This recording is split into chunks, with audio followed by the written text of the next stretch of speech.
Morning everyone. So I've just finished reading this book and it's got me thinking, and I thought this might help someone out there to relate and understand what it takes to recover.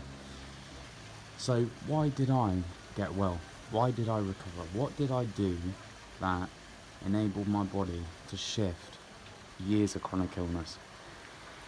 And after reading this book, I found myself relating to a lot of what was being said of the case studies of people that had, rheumatoid arthritis, cancer, and all these different ailments.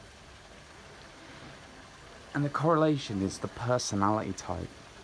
And I've spoke about this in other videos, about always putting other people first, always seeing your happiness through other people. So if somebody else is happy, you make someone else happy, you feel happy yourself.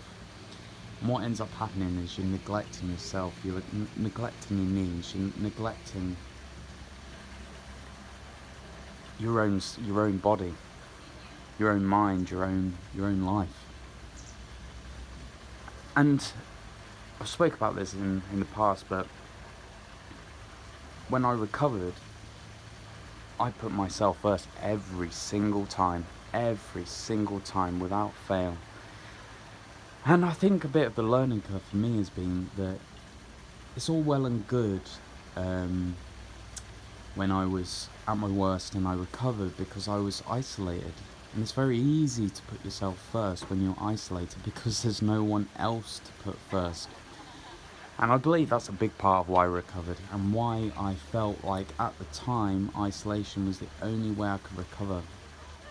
I think that if I'd had people in my life, that it would have made things a lot more difficult for me. And I think my blip last year was because I was thrown back into the world and I hadn't truly resolved my personality type and the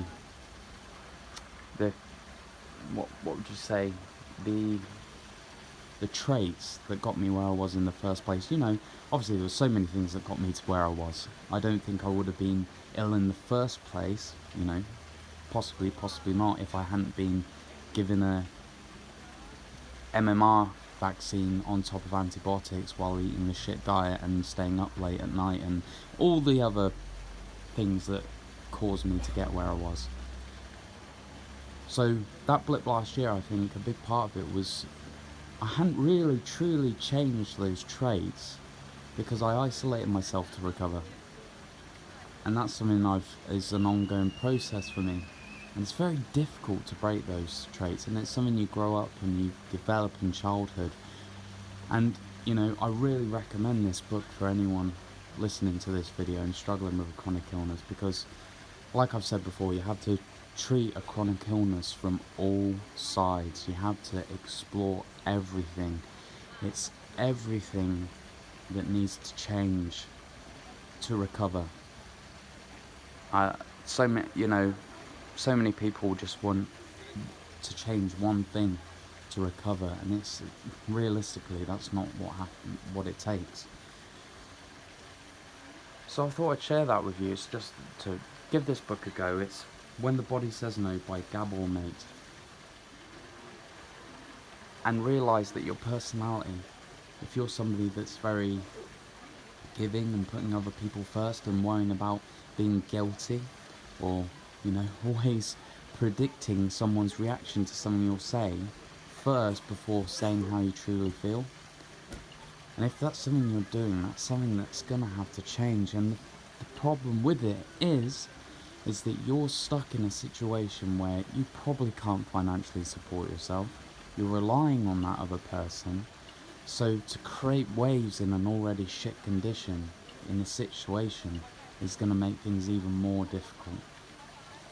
And I understand that, and it's the most vulnerable, horrible position to be in, when you're chronically ill and you're dependent and you can't express yourself, and people are making you feel guilty, and they don't understand what you're going through, and they don't understand the severity of how you feel.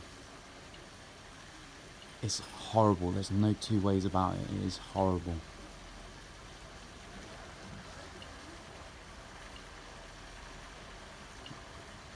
But yeah, as long as you acknowledge it, you can try and move forward. And I understand everyone's situation different, and some people do have a home life that's much more stressful than others. And if you're in a situation where you have a supportive family and a supportive household and a non-toxic household, count your blessings, understand it could be so much worse. Take that support and realize how lucky you are to have it. Always try and look at a situation and see it from a grateful point of view, whatever it is, because it's all you can do to make yourself feel better. If you're in a situation which is really shit, just saying how shit it is isn't going to change it, and it's not going to make you feel any better. You have to try and work with what you have. But yeah, thanks guys, see you later.